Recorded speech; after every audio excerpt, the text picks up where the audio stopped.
Estás en el Club PIB, la comunidad de práctica integral de vida, con unas áreas para conocernos y otras con prácticas para sanar y realizarnos, porque en grupo es más fácil y entretenido. Bienvenido al Club PIB. Bueno, entonces hoy con el tema de mente emocional, les decía que me gustaba poner ese nombre porque normalmente dividimos la mente y la emoción. Creemos que la mente no tiene nada que ver con la emoción y viceversa, y mentiras que sí. La mente cumple una función muy importante en la experiencia emocional. La vez pasada hablábamos de que las emociones son unas respuestas psicofisiológicas ante situaciones basadas en nuestra percepción. Sí hay un proceso mental que califica, que interpreta lo que está pasando y se dispara una emoción u otra. Entonces, a veces sentimos es que las emociones nos colapsan o nos llegan repentinamente y creemos que no tiene nada que ver con la mente. Por eso eh, invité a la mente emocional y la invitación es que hoy podamos contactar con esa mente emocional. Entonces, la vez pasada también reconocimos un poco de esas reacciones psicofisiológicas que nos dan con algunas emociones básicas.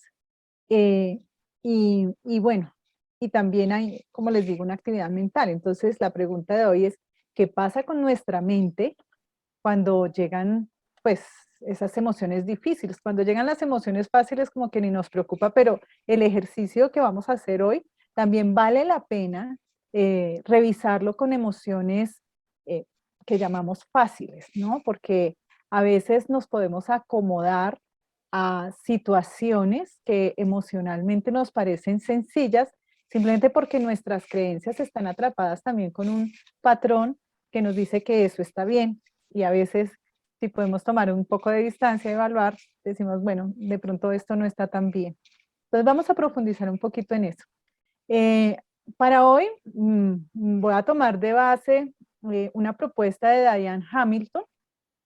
Ella nos cuenta que las emociones arrancan con una situación y primero se disparan como las sensaciones corporales. Por eso la vez pasada arrancábamos con reconocer esas sensaciones corporales, como darnos cuenta qué pasan allí, qué pasa en el cuerpo, en dónde se siente en el cuerpo, porque cada emoción la podemos experimentar en una zona distinta. Y de una vez con esas sensaciones también se disparan unos pensamientos. Entonces, cuando vienen los pensamientos y si son repetitivos se llaman pensamientos rumiantes, ¿no? Porque vuelve a pensar lo mismo, volvemos a pensar lo mismo, volvemos a pensar lo mismo. Entonces es bien importante poder también reconocer los pensamientos y luego etiquetamos lo que estamos sintiendo. Luego de que etiquetamos lo que estamos sintiendo, eso se amplifica y se vuelve un patrón y vuelve y nutre las sensaciones iniciales. Es decir, si yo ahorita digo, voy a tomar a Susi, que le tengo bastante confianza de ejemplo, y nada va a salir cuestionado, si yo digo, uy, qué pereza ver a Susi otra vez, de una vez, pues me siento contraída, me echo hacia atrás, de pronto tuerzo la boca y vuelvo a decir, es que es aburridora, Susi.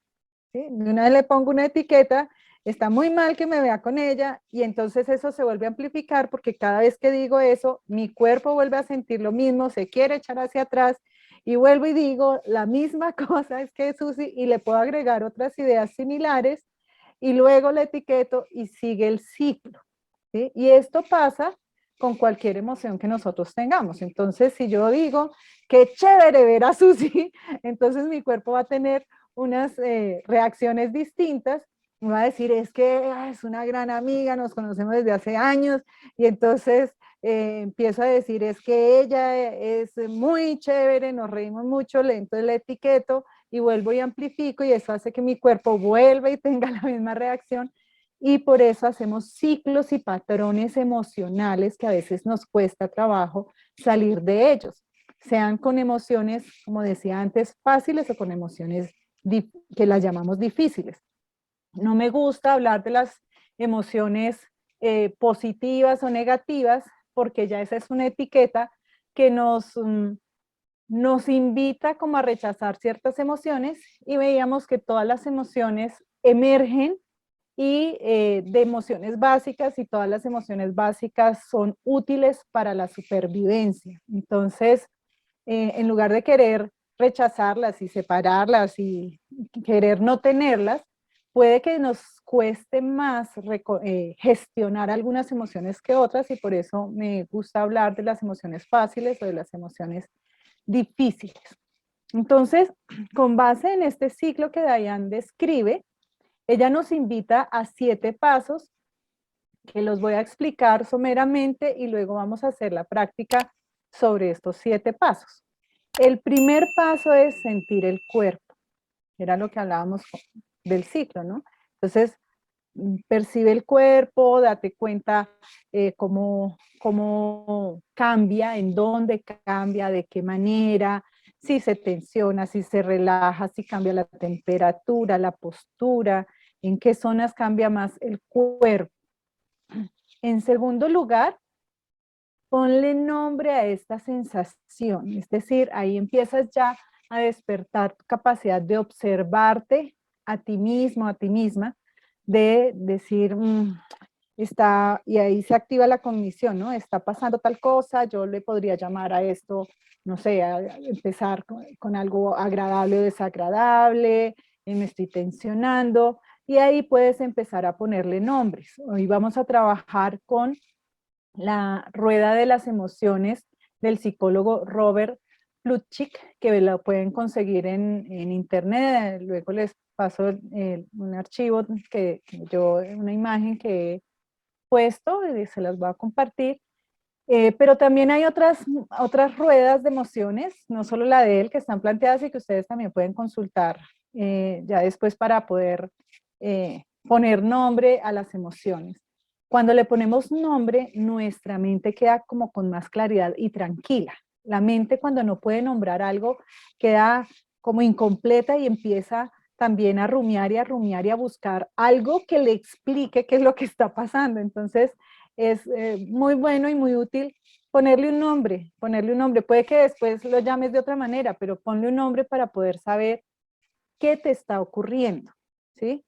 Y luego, entonces empiezas, después de ponerle nombre, sigue de testigo de lo que te está pasando y observa cómo se retroalimenta este patrón. Es decir, claro, cada vez, y vuelvo al ejemplo con Susi, cada vez que yo digo que Susana tal cosa, o mi mente está diciendo que Susana es agradable, mi mente dice que Susana o es desagradable. Y entonces, cada vez que digo eso, no sé, se me presiona el pecho, o se me cierra la garganta, o mi cuerpo hace así de alejarse de ella. Entonces, observa el ciclo. ¿Sí? De las cosas que a mí me han servido mucho es observar el discurso que se me despierta con el enojo. Ese es, yo creo que de mis mentes rumiantes, más rumiantes, pues. Entonces, yo ya lo oigo y digo, se prendió ese radio. Es como si oyera un radio y otra persona que está diciendo, mira, está pasando en tal, es que esa persona no quiere, o esa persona sí quiere, o sí, poder escuchar ese discurso, lograr desidentificarse, separarse, tomar una distancia de ese discurso de la mente y poder decir, ok, mi mente está alborotada diciendo que esto y esto y esto, es una gran ganancia porque nos da como un espacio para poder gestionar lo que esté pasando. Entonces, observo ese ciclo y digo, claro, cada vez que digo tal cosa, mi cuerpo tal. Entonces vuelvo y entro en la misma emoción. Entonces, cuando yo me doy cuenta de eso, puedo empezar a soltar esa historia y no creérmela, y a decir, bueno, esto es lo que he aprendido o esto es lo que he construido hasta ahora. Y para poder soltar la historia, necesito tomar aire, respirar, darme un momento. De pronto no es tan fácil como decir, lo suelto y ya. No, porque estas creencias han sido aprendidas y la mente va a seguir martillando con esa creencia. Entonces, no te creas completamente lo que la mente dice, solo escúchalo, ¿sí? Ni lo rechaces, ni te apegues, solo escucha lo que dice la mente, ese discurso repetitivo. Luego, permítete enfocarte otra vez en la experiencia de la emoción.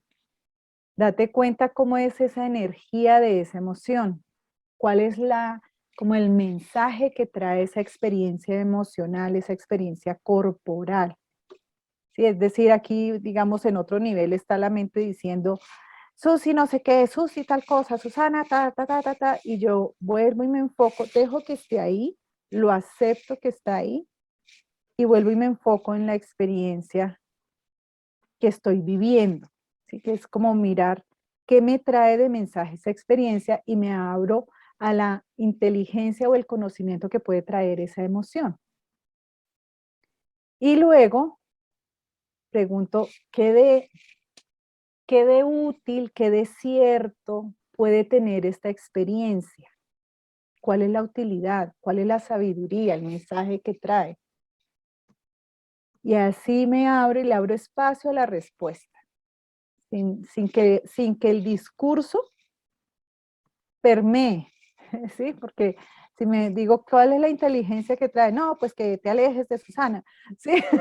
Pero de pronto si me abro, de pronto puedo encontrar que es que Susana me está hablando de algo que yo no conozco, por ejemplo, y me puedo sentir amenazada.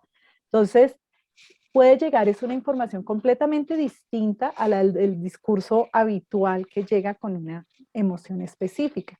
Entonces, ahí me puedo dar cuenta que de pronto el rollo no es con Susi, el rollo es con un tema que ella me hable, con algo diferente, con algo que sea novedoso, con una noticia mala que ella me da, pero no es con ella, por ejemplo, ¿no? Entonces, abrirme a la pregunta de qué hay de útil, qué hay de cierto en esta experiencia. Y ahí entonces ya puedo dejarla que ocurra y reconocerla y soltar el ciclo de retroalimentación, porque ya ahí tengo una información nueva, como el tesoro escondido detrás de la emoción.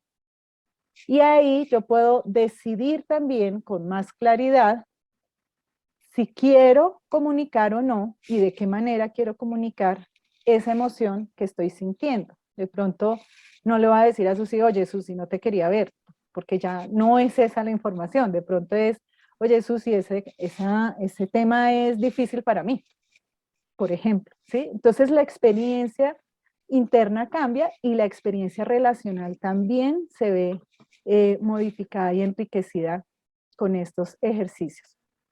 Entonces, Diane, pues nos regala, les voy a compartir unas palabras de Diane respecto a las emociones que me parecen bonitas, como muy clarificadoras. Las emociones no son procesos racionales, son una tremenda fuente de información y pueden expresarse de manera extremadamente eficiente. Es posible tocar la emoción, nombrarla, recibir su mensaje y luego seguir adelante. Bueno, entonces, resumiendo, podemos poner los 7 pasos que Diane Hamilton nos sugiere para gestionar las emociones en lo siguiente. Primero, siente tu cuerpo. Segundo, ponle nombre. Apóyate en listas de emociones que hay, ponle nombre. Tercero, observa el ciclo de retroalimentación mente-cuerpo.